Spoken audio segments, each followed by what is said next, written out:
It's an absolute pleasure to be here, and it's amazing to see so many people gathered to speak up for people who are voiceless, who the media ignores, who the government is ignoring, who you won't hear about in your classrooms.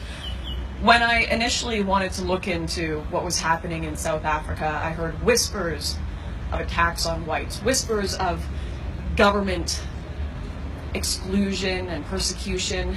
And everyone told me it was a conspiracy theory, Lauren. Don't look into it. Don't go explore. You're going to ruin your credibility. You're going to wreck your reputation. I've never really given a damn about that. I care about the truth. So I bought my tickets, took my cameraman to go there. And despite all of the warnings, this is from the right-wing and the left-wing media, both of them, telling me don't touch that story because the world doesn't care about whites, Lauren. Whites cannot be victims. When I first touched down, if you've seen my documentary Farmlands, one of the first things I saw were riots. Riots in the streets, burning buildings, chaos. And that was just the tip of the iceberg. Throughout my travels, I met family after family, just one neighborhood after the next. We didn't have to go far, who told me stories about either their immediate family or friends. Everyone had one of someone who had been murdered, raped, robbed. And the thing with these crimes is it wasn't just murder. This was things out of horror movies.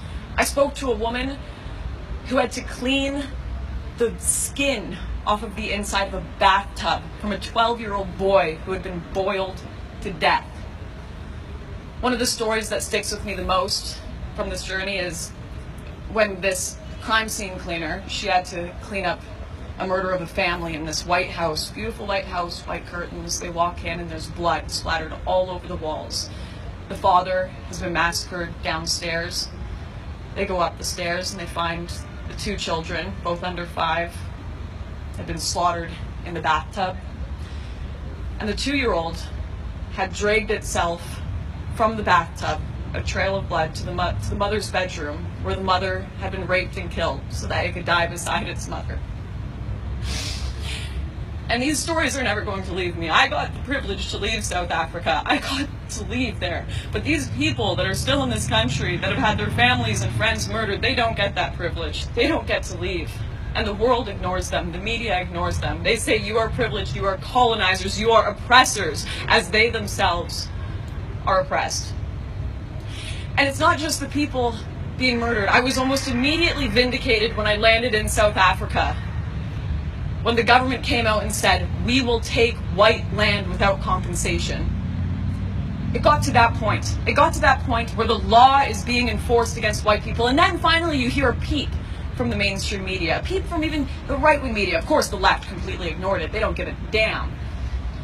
But at least a few of the right-wing outlets said, maybe there's something wrong going on here. Maybe there's something a little off.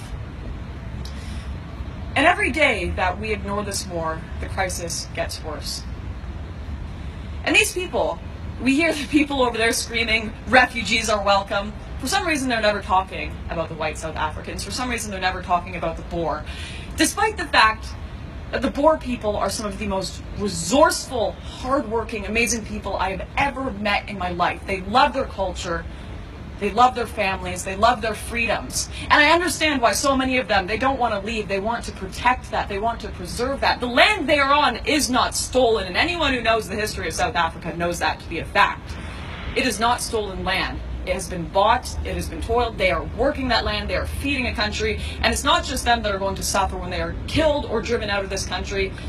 The black majority as well. It'll be just like Zimbabwe, where they starved after they drove out their white farmers. And of course, the white children that will be killed in this crisis are completely innocent. The black children that will starve are completely innocent. It is an absolute tragedy and an injustice that this is occurring and that we are ignoring it. And today I am so happy to be in Australia. After I left South Africa making Farmlands, Australia was one of the first places to speak up. The government, we were the first to speak up. The people here were the first to march in the streets and say, no more of this. Do not let your voices be silenced. Do not let the media call you racist for calling out race-based crime. Do not let them lie any longer. Keep speaking the truth and save the boar.